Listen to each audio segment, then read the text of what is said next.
Hello, my name is Matthias Cavodi. I'd like to welcome guys to my channel. Today we're going to talk about Avengers the Initiative. We're going to cover issues 26 to 31, written by Chris Gage, and with really good art by Rafa Sandoval. And without further ado, let's get into it. So I'm going to tell you guys what I liked and what I didn't like about these particular issues. I've been covering, I think I'm going to probably do the whole run. We're in the final stretch now. If you haven't read it, before I spoil the hell out of these issues, the whole series from front to back, it's really awesome. It has very little filler, very few weak moments, but in general, it's just a real fun ride. So, in the previous issue, we started with the Dark Reign. Norman Osborn takes over in Shield. He gets his own Avengers team. We have the Dark Avengers, also his Thunderbolts.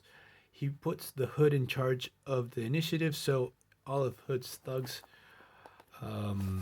are now enrolled into the Initiative, so things have gotten really bad. We have the Avengers Resistance, which basically, or the Resistance Avengers, which are basically classic New Warriors with a couple of accurate new members. That would be Tigra and Gauntlet.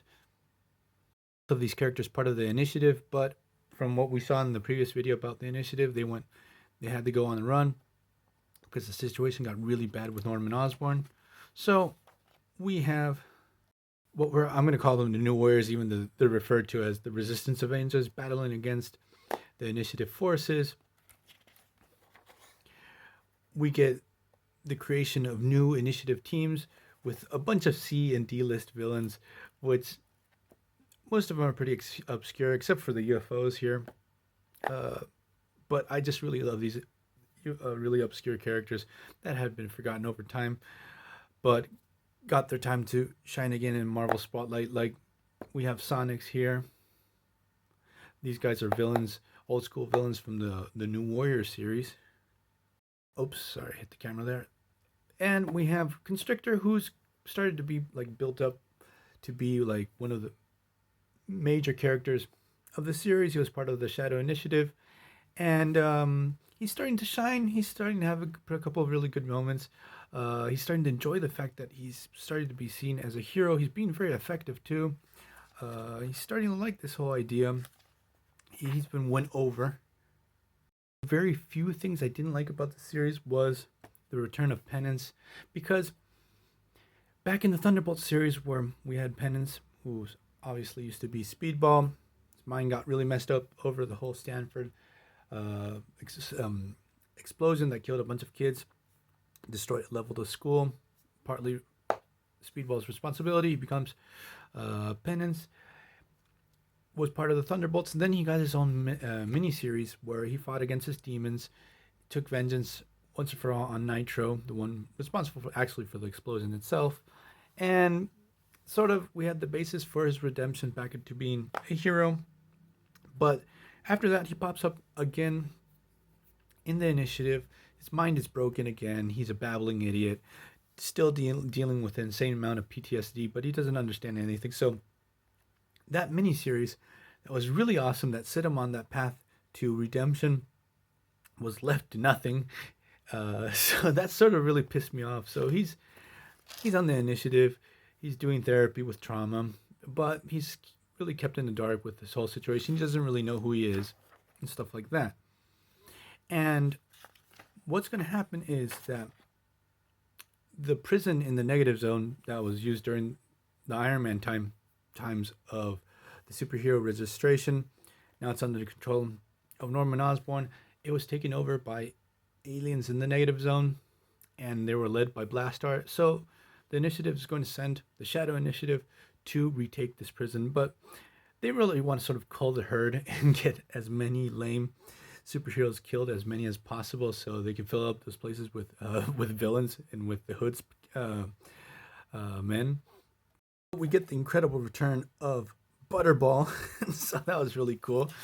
And this actually leads up to one of the best standalone issues of the series, where we have two characters, they're not DC list. These guys are Z list. They're old Dazzler enemies, Johnny Guitar and Dr. Sax, who use a modified guitar to rob banks, and this other guy has a saxophone, And so we get their stories that they're so lame that they can't even go to any supervillains bars because they shit on them. Uh, so they end up drinking in alleys and stuff like that. No one takes them seriously, but that they'll always strive to hit and make it big, and they have a very strong friendship. Like this issue, it's fantastic. Issue 27 of the Initiative. It's a really really good standalone issue, up there with that standalone issue with Butterball. Thing is, Johnny Guitar discovers that this is going to be a suicide mission, and to save his friend's life, he starts a fight with him and uses his guitar. He blows up his hand, really messes it up, so he can't go on the mission. But he saves his best friend's life because he knows that in the negative zone, they're all going to get killed. And here we have that really tragic moment where Johnny Guitar just gets slain. And while Dr. Sachs goes back to his family. So this particular issue is really good, and I really enjoyed it. So as we go on, we still have that story arc with the Initiative trying to retake the prison. And to everyone's surprise, Constrictor, Taskmaster, and Butterball are like the heroes that really shined and were able to retake the prison, and they've become recognized heroes. While one of the Initiative teams, headed by Prodigy, decides to break away from the Initiative. They're not down with Norman Osborn, so Normie's pretty pissed off, and he's going to send the whole weight of the Initiative crashing down on poor Prodigy. Here we have Butterball, also Penance, Constrictor, all having done a fantastic job in the negative zone. So the Hood's forces just go on a full-on onslaught on Prodigy and his other two Initiative teammates. Things get really bad. The new Warriors jump in, try to save Prodigy. Prodigy actually doesn't want to be saved. He's willing to take responsibility of what happens. He wants to sort of become a martyr, while Night Thrasher gets captured by the Initiative.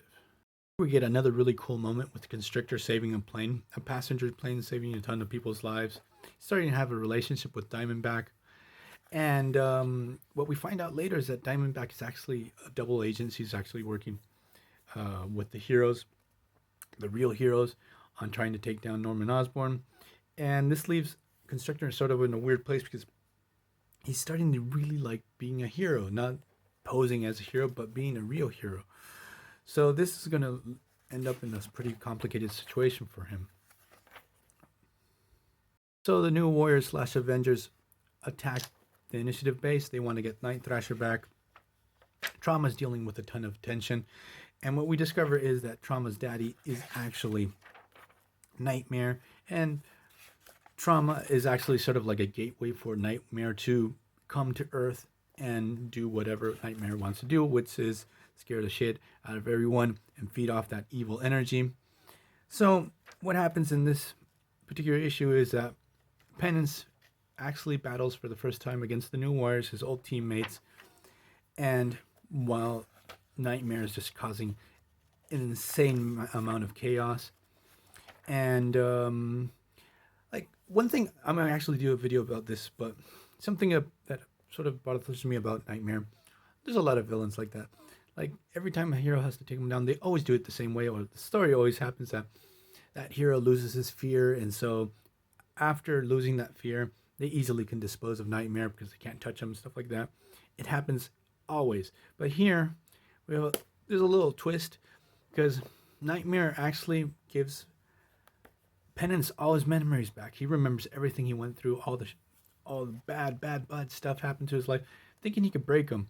But actually, what he does is sort of fixes Penance's mind. And this actually leads to Penance losing his fear and defeating Nightmare. But we have that little twist that it's actually sort of Nightmare's fault in the first place. He's the one that screws up, and that's how he gets defeated. And in issue 31, another really good standalone issue. It focuses on Taskmaster, where Taskmaster is asked to become part of Norman Osborn's cabal, just like the villain version of the Illuminati. Namor and White Queen are not in there anymore. So there's a really good chat between Taskmaster and Constrictor of that these guys are normally hired thugs. They're mercenaries. They're just in this for the money and the babes. They don't want to take over the world or destroy everything and stuff like that. It's not their thing. And he really feels that he's out of his league with this situation, becoming part of the cabal.